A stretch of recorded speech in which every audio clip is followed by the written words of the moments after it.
rejects the use of force. Will the president blame them for any future atrocities? Well, let's, Chris, let's not pile hypothetical on top of hypothetical. Now, the White House may not be willing to admit it, but it is becoming increasingly clear that the president's decision to seek congressional approval is nothing more than a politically motivated stunt.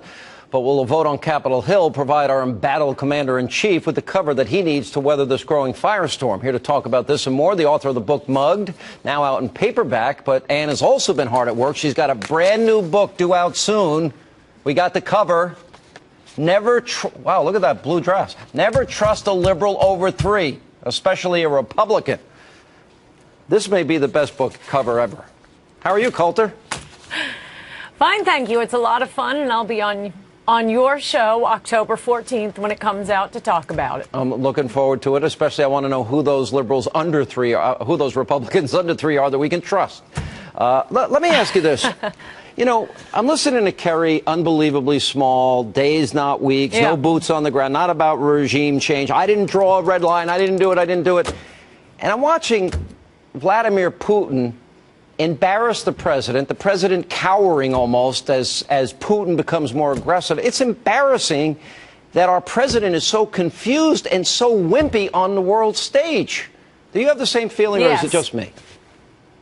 It's definitely not just you. Look at how the vote in Congress is going to go. Not looking good for Obama. He's desperately looking for an exit strategy. No, these Democrats think being president is a Hollywood movie, and if they just come out and say it's in America's national security interests, Americans will all swoon, you know, like they do in The West Wing when Aaron Sorkin is writing it. But it's not that way in real life. Americans do have a vague grasp of what our national security is, which is why they supported the war in Iraq, and they do not support this nonsense.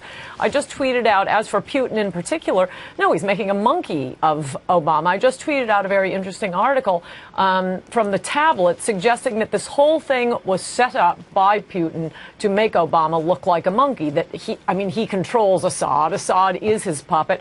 Obama issues this red line ultimatum thinking, well, of course, Assad is never going to use chemical weapons. Why would he?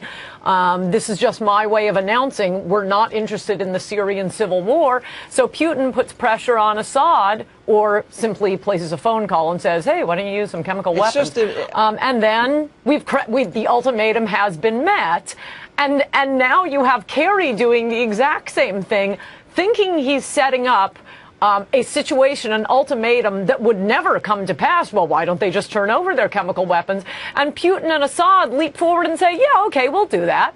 Well, and now they're what do you think of Russia's aggression, though, in all of this? I mean, they're moving warships. They're threatening to put a shield over Syria. Right. Putin seems like the great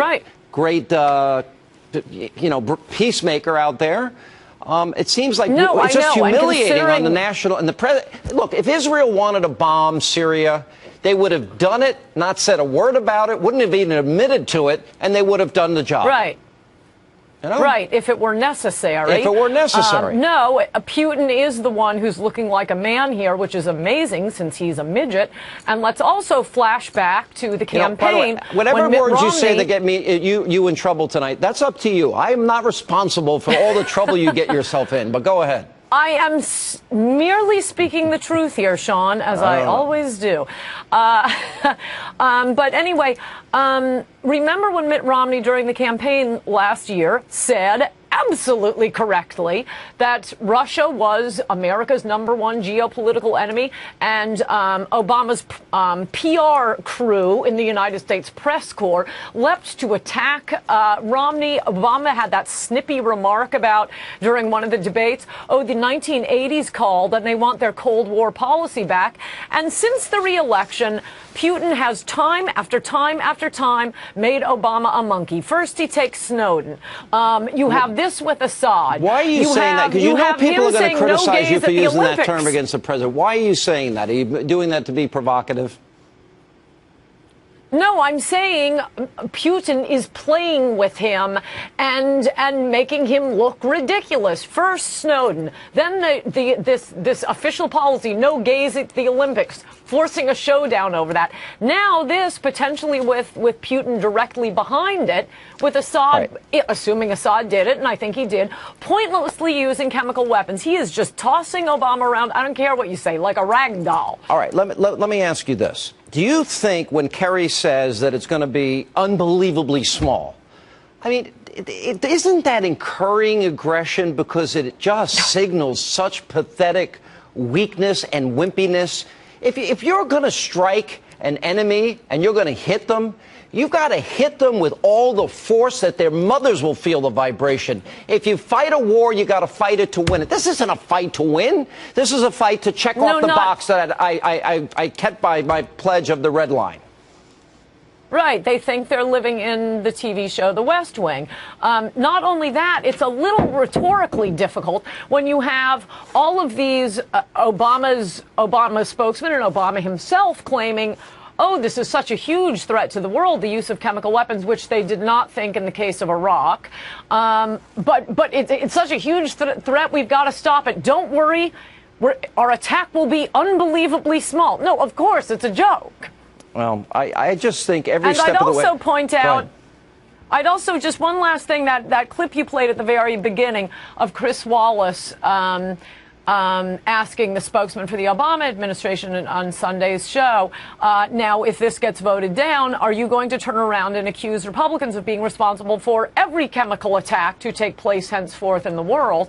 And he mumbled out some non-response response. Yes, of course they are.